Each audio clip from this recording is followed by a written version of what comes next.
बिस्मिल्लाहिर्रहमानिर्रहीम। अस्सलाम वालेकुम नाज़रीन, उम्मीद करता हूँ आप तमाम लोग खैरियत से होंगे। आज जी पाकिस्तान के तमाम तर मसाइल हैं जो हल हो गए हैं, उनके गुर्बत ख़त्म हो गई है, सेहत के बेहतरीन वसाइल अब हमारे पास मौजूद हैं। सड़कें ऐसी हैं कि आप जापान और अमेरिका की सड़कें भूल जाते हैं। हमारे बच्चों को जो तालीम दी जा रही है ना, हार्वर्ड, ऑक्सफर्ड, कैम्ब्रिज, MIT, ये सब पीछे रह जाएंगी। अब बस 5-7 साल का इंतज़ार करें, हमारे बच्चे इससे भी, गोरों के बच्चों से भी अच्छा परफॉर्म करेंगे, इनकी ऐसी की तैसी। क्योंकि ये तमाम तर मसाइल हल हो गए हैं तो हमारे मीडिया के पास और कोई ख़बर नहीं होती। तो उन्होंने आज एक ख़बर निकाली कि साबिका खातून अव्वल, साबिका वज़ीर आज़म जनाब इमरान खान साहब की एहलिया बुशरा बीबी की डायरी मिल गई। और फिर उसके ऊपर नेशनल मीडिया ने, हमारे ने जो शोर मचाया, आज कमाल कर दिया नेशनल मीडिया ने। और फिर उस डायरी के अंदर जो कुछ लिखा हुआ था, उस डायरी के ऊपर जिस लेवल के तबसरे हुए हैं और उन तबसरों के ऊपर जो जो कुछ हुआ है वो कमाल ही हो गया। मैं इसमें बिफोर इट के मैं इनको जिस लेवल की जर्नलिज्म हो रहा है पाकिस्तान के अंदर, गटर तक से भी गंदी सहावत हो रही है इस मुल्क के अंदर, उसके ऊपर क्या मैं बात करूं।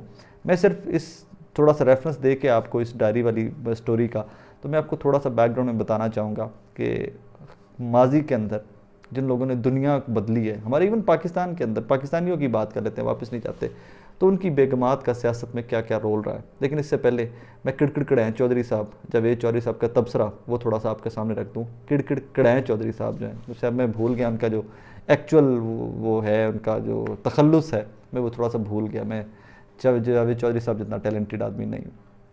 जावेद चौधरी साहब का आज मैंने एक बीपर सुना, फरमा रहे थे जी कि बुशरा बीबी ने वो डायरी फाड़ कर गटर में फेंक दी थी, वो बीच में से निकाला गया है।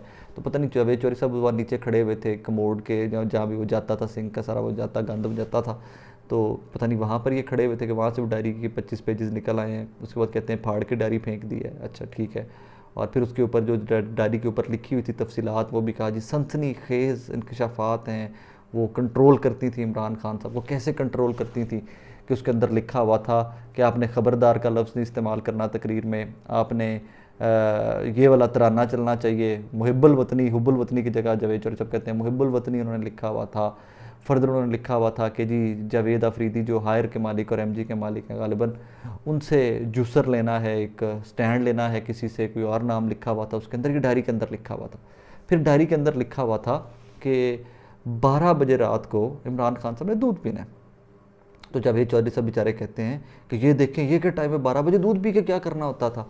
हालांकि आइंदा मेरा आप तमाम लोगों से दरख्वास्त है कि आपने जब भी दूध पीना हो तो आपने जावेद चौधरी साहब से टाइम पूछना है, और फिर आपने जावेद चौधरी साहब से अगला सवाल ये पूछना है कि चौधरी साहब हुण असीं दुध पी लिया हुण अगे असीं की करना है, सानू वो भी दस दिओ। क्योंकि जावेद चौधरी साहब सबसे स्मार्ट आदमी है इस दुनिया के, उनसे स्मार्ट आदमी कोई नहीं पैदा हुआ। अगर उनको एतराज़ है इस चीज़ के ऊपर कि इमरान खान साहब 12 बजे दूध रात के क्यों पीते थे, तो आपने पूरे पाकिस्तान के लोगों ने आइंदा दूध जावेद चौधरी साहब से पूछ के पीना है, और फिर उनसे अगला सवाल आपने करना है कि चौधरी साहब आपने दूध पी लिया, अब आगे हमने क्या करना है। वो जवाब बेहतर आपको दे सकेंगे किड़किड़ कड़ैं चौधरी साहब। अब आ जाइए पाकिस्तान की सियासत के ऊपर। इस पाकिस्तान के अंदर एक कुलसूम नवाज़ साहिबा थी, अल्लाह पाक उनको गरीब के रहमत करे, उनके दर्जात बुलंद करे। जब नवाज़ शरीफ साहब के ऊपर बुरा वक्त आता रहा तो हमने अखबार पढ़े, हमने हिस्ट्री देखी है, उसके बाद कुलसूम नवाज़ साहिबा थी जो सियासत करती रही। यहाँ पर पाकिस्तान के अंदर नुसरत भुट्टो साहिबा थी जो अल्लाह पाक उनको गरीब के मत करे, भुट्टो साहब की बेगम थी। तो भुट्टो साहब के शाना बशाना पॉलिटिक्स करती रही वो। उसके बाद आप आ जाइए, यहाँ पर बहुत एक्टिव जो लोग थे पॉलिटिक्स के, बीबी थी, आज भी जरदारी साहब पॉलिटिक्स कर रहे हैं। उसके अलावा आप देख लीजिए, छोड़िए और बाकी की छोड़ दीजिए, आप सबसे बड़ी मिसाल देता हूँ मैं आपको। यहाँ पर कायद-ए-आज़म मोहम्मद अली जिन्ना साहब, अल्लाह उनकी दर्जात बुलंद करे, उनकी हमशीरा फ़ातिमा भुट्टो, फ़ातिमा जिन्ना साहिबा, फ़ातिमा जिन्ना साहिबा हर फैसले के अंदर कायद-ए-आज़म के शरीक होती रही। अब फ़र्क इन ख़वातीन का और बुशरा बीबी का क्या है, और इस डायरी का और इस रोल का, इन सलाह मशवरे का फ़र्क कहाँ पर आ जाता है। जी हाँ, बुशरा बीबी लाउड स्पीकर पर नहीं आई, बुशरा बीबी ने किसी इलेक्शन नहीं लड़ा, बुशरा बीबी ने किसी बच्चे को इलेक्शन नहीं लड़ाया। बुशरा बीबी बनना चाहती तो वो एक बड़े ओहदे पर विराजमान भी हो सकती थी, वो ओहदा ले सकती थी, उन्होंने ओहदा नहीं लिया।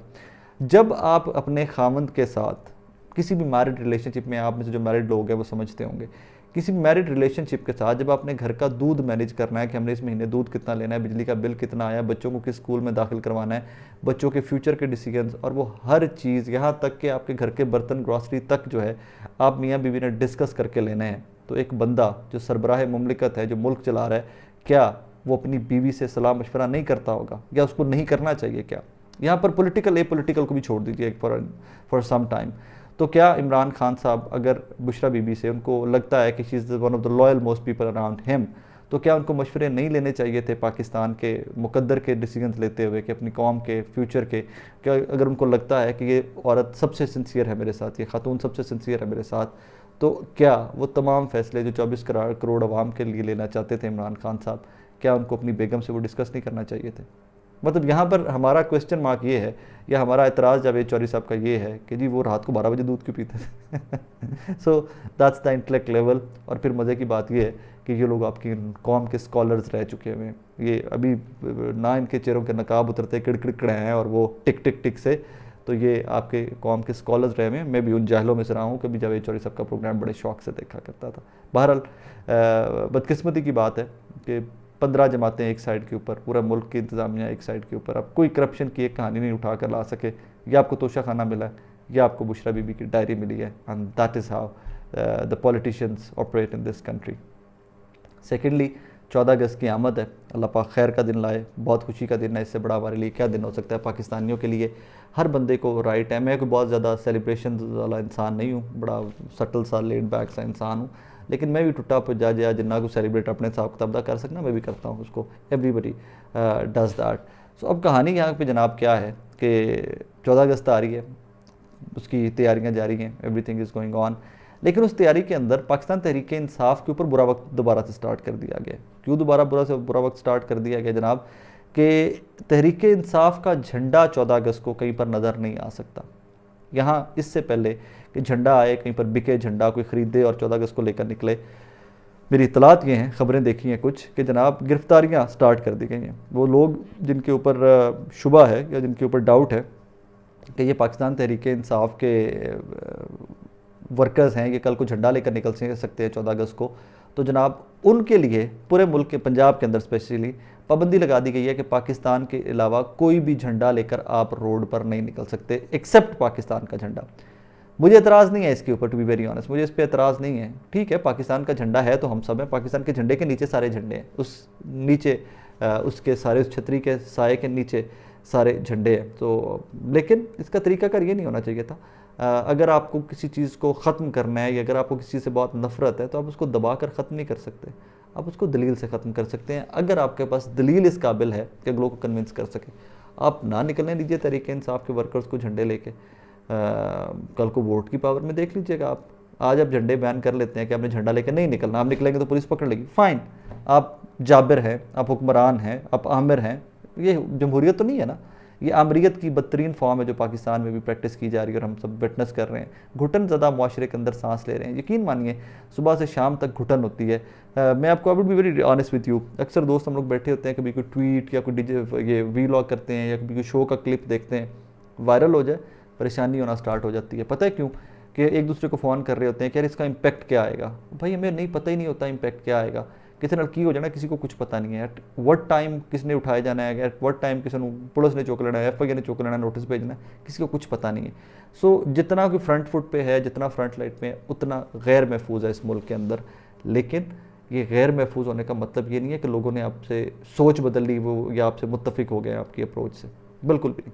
इसका मतलब सिर्फ ये है कि अभी आपने थोड़ा वक्ती सा खौफ बिठाया, अगर वक्ती भी खौफ भी मजबूरियाँ हैं, ख़ानदानों की, दोस्तियों की, मुआशी मजबूरियाँ हैं, वरना वोट बैंक पे जाके आपको, बैलेट बॉक्स पे जाके आपको इसका वो जवाब मिलेगा कि आप लोग सारे सर पकड़ के रोएंगे कि हमें झंडों पर पाबंदी नहीं लगानी चाहिए थी, हमें बैठकर लोगों से बात करनी चाहिए थी, हमें डंडे नहीं मारने चाहिए थे, हमें जेलें नहीं भरनी चाहिए थी, हमें बैठकर लोगों से बात करनी चाहिए थी, हमें टीयर गैस नहीं फेंकनी चाहिए थी, हमें तब लोगों को पानी पिलाना चाहिए था जो एहतजाज कर रहे थे।